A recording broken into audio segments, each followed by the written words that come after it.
in Quincy, Massachusetts to talk to locals and tourists about how the history of the city is being affected by new construction. Quincy's historian Bob believes that the power of this city's history is found in the juxtaposition of its tourists and locals. Well, if you grew up here in Quincy, you're used to being surrounded by all this kinds of history, and very often people take it for granted. And so the opportunity to ask people what they know about the city's history is probably a great way for you to find out more about it.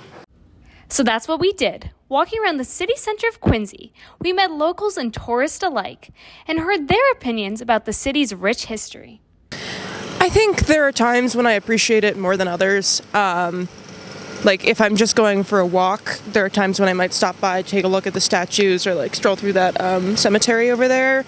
But usually when I'm just going about my daily life, it becomes like background noise almost. It's loaded with history. That's why I love history, and it's loaded with history. Connor traveled from Gettysburg to Quincy to be transported back in time to the Revolutionary era. Well, Boston has a lot of historical things in it. I'm really into history. And, it's just a cool place to visit, really. This is one of the hotbeds of the Revolution. This is why we are free today. I think the most interesting part was about Abigail Adams, because most women weren't allowed to do much during that time, so it's interesting to see what she did. Self-proclaimed historian George Delory gave us a tour of the Quincy City Center. Incredibly interesting things about Abigail Adams, which was unheard of for a woman to be able to.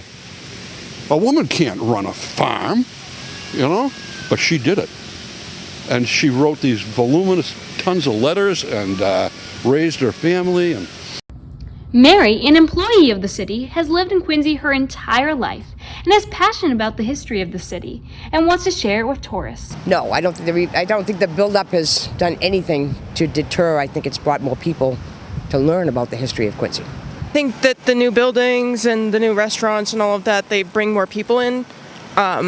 And that can be a good thing, but I don't know how much the new people particularly appreciate a lot of the beauty of Quincy and the historical aspect of it. And I can tell you that right now is the best Quincy has ever been. It's great to hear that this is the best Quincy has ever been, and we hope for an even better future. For NNTV, this is Isabella Dugan.